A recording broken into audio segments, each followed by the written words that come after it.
All right, so this is my second video. Okay, we're gonna go for it. First off, don't make fun of me because of my clothes. I'm comfy. Secondly, this video is gonna be kind of like just to give you a little information about the Cummins diesel that I just bought. And what it was, trying to leave the reason I keep walking in front of this because I don't know where to stand. So like I'm trying to figure out, this is the truck, at least the front end. Nothing's wrong with it right now other than the carrier bearing that I'm gonna have to change come like this weekend. But I wanna go over some of the things that when I bought this used truck, I noticed some issues, and so I went about it a certain way, and I was just learning, right? So I went online, and I was watching tons of YouTube videos, and I'll give the shout outs. I'll try to figure out how to put the shout outs like to the YouTube videos and attach those below in the description so that if anybody else has some issues or they want somebody they can refer to, they have the ability to do that. First off, I definitely want to give a shout out to Thoroghbred Diesel. I'll show you the sticker on the back so you can look for them, but man, they've got some amazing videos. I don't get paid to do anything regarding like them sponsoring it. Believe me, they're not going to sponsor this guy. Because again, I'm not a mechanic. I just like to do DIY stuff. DIY, do it your DIY. There you go. And so I'm just going to go through some of the things that I changed and that I fixed based upon what I learned. Right. So I'm going to put my coffee down. Now, as we go in here into the engine bay. All right. Pretty basic stuff that I went over was like, is the fluids good? You know, I did the whole tire kicker thing when I went and bought the vehicle. A little bit of rust underneath. The vehicle's from up north, and so I went through those things, and I was like, yeah, I want it. So I traded in my Nissan Frontier. It's 2015 Nissan Frontier, 4x4 SV. It was nice. It had it was 4-door. But I was like, nah, I want my fave, right? My favorite truck, which is a 5.9 Cummins diesel. It's what I love the sound. I wanted the vehicle, and I saw it for sale, and I was like, cool, I'm going to drive an hour away to figure out if I even can purchase this vehicle, if they're willing to bargain or whatever. So first things first, on the engine bay, I got to get my light. See my cool, awesome area here that's not organized? Yeah, been working on that. I probably need a toolbox. Look at all these tools right here. Oh, just gross. Just all disorganized. Yep. I mean, a little organized. I have the wall stuff going. But yeah, no, definitely need a toolbox. If anybody has any ideas on the toolbox that's not going to break my bank, leave a comment below and just be like, this is a good toolbox. I'll probably go look at it. Okay, so I got this handy dandy light, even though it's not too dark here. It's still light outside, but you're not going to be able to see it because the light's in the garage. I forgot to turn on before the video started, so I'm kind of lazy. I'm not going to go back there and turn the lights back on to make it easier because then you're just traveling with me for no reason. But I'm short, so I got to climb up here. Give me a second. Oh, man. Okay, here we go. All right, so good view, huh? Blood's rushing my head. So first things first, I went in here and I changed. Ow. Oh, my knees. Okay. So I changed. You can see it down in there, I think. Maybe, if I can get a good angle. Is that right there? Can you see it? So right there, you can see on the side of the engine, there's the fuel filter housing. So I was a dummy, and I did the stock fuel filter housing. I changed it, right? Because I didn't understand what a fast system is on a diesel, right? I'm a new diesel owner, so I don't know these things, and I'm not a mechanic, so I'm not privy to mechanic friends. I mean, I just don't ask questions, right? All that pride and stuff. So a fast system, it's a fuel air separating system. So I went ahead and I was like, cool, I'm going to change the fuel filter on the truck. I'm going to change the oil on the truck and all that jazz. Well, in the attempt of me doing that, I noticed that in the fuel filter housing that there was no fuel. I was like, uh-oh, it's not good. But I changed it anyway because I was like, I don't know any better. So I changed it, but this is what was in it, right? Like, I don't even know. Maybe you guys can amplify it. That thing. Look at this. That's gross. It's just gross. It smells good though. Never mind. Feels. I like to smell fuel. But anyways, so this is what came into it, or this is what I bought within it, right? And I was like, oh no, not good. Change it. So I changed it. This right here, I don't know. You can see my whole like things, all my things that I changed. So they had a Wix filter on it, like oil filter. I changed the oil. You see in there, it's like, it's pretty dirty. It's pretty dark too. Change that and all that jazz. Now, I wish I would have videotaped it, but I changed the fuel filter on the fast system. Now, the fast system, the one that I have, is underneath. So this is where fuel tank. In case anybody didn't know, that's the fuel tank. Anyways, so we're gonna go under here. All right. So I went and see the thing above my head right now. That is a fast system. So a fuel air separating system. So basically, the way that this works, you can see the sump right there. So this fuel tank, where the fuel goes in, comes up, boom, boom, boom, boom, boom, boom, boom, up here, and then it goes into the water separator. All right. So you see how clean this is? It's nice, no rust. It's all pretty. All right. That is a water separator. It goes to the water separator, and then goes to the fuel filter. Nice fuel filter now. No rust. Okay, that's gonna come into play here in a second. Change that, and then it goes up through that area. If you see right here, and then it goes directly into your, basically goes to the engine at that point.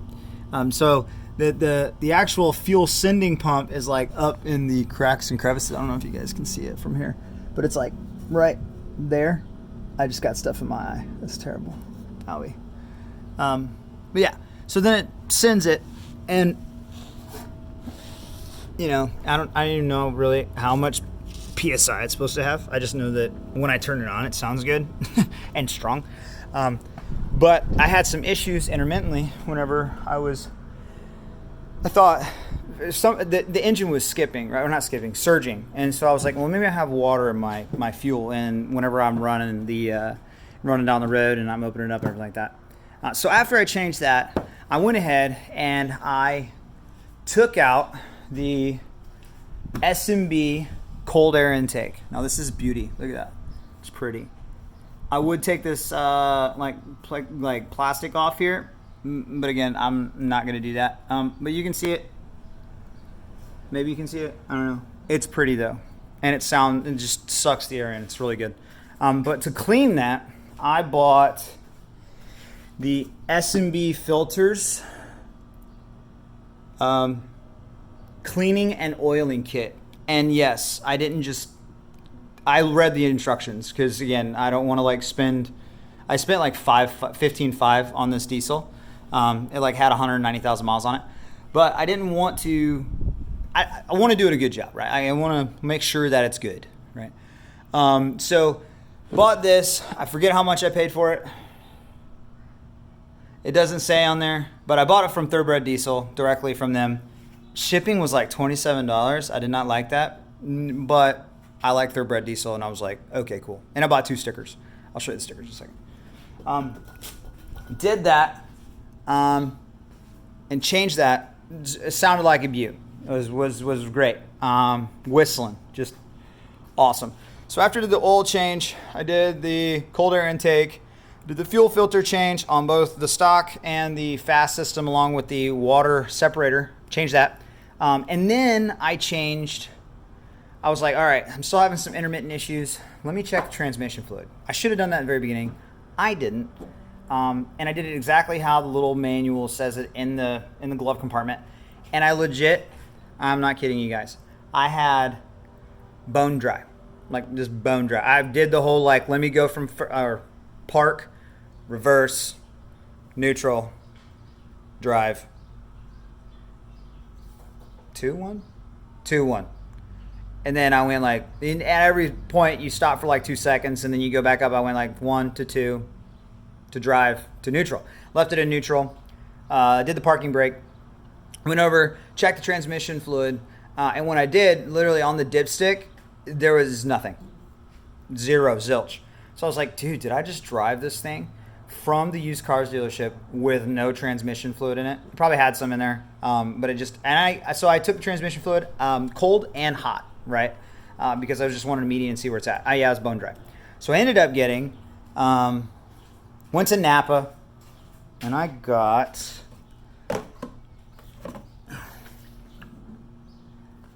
fully synthetic. I went to O'Reilly's. Oops. ATF plus 4 automatic transmission fluid. So for use in most FCA, Dodge, Plymouth, Jeep, and some Mitsubishi and Hyundai automatic transmissions and trans axles. So I ended up using probably like half that, and that's a 1 gallon thing. So I probably had like 2 quarts that I added in. I know it's like more than that, or from different things online that I saw, it's like 4. I don't know. Anyways, I filled it up accordingly. And then Julie helped me with that, by the way. She was a rock star in that because I was trying to hold the funnel by myself and I was just getting agitated. I couldn't do it. So went ahead and did that, put the transmission fluid, and it just started work. It just worked better. It was working better, gooder, right? I don't know. And then I was like, okay. I did the transmission fluid actually before I changed the batteries. But when I changed the batteries, it was like new life. So I learned a fun fact. Whether or not it's true or not, I don't know. Maybe you guys, again, can correct me if I'm wrong. But after, I think, 1998 is when, like, is when the vehicles, like, if your vehicle doesn't have a good power source, again, don't quote me, check it yourself. I don't know if it's true or not. I just know that whenever I change my batteries, which this thing runs off of 2 batteries. So it's like battery here and battery here, right? So I didn't know whether or not, or I'm sorry, let me go back to the 1998 thing. So the 1998 thing is basically your PCM or your ECM or whatever, your computer module that you have in your vehicle.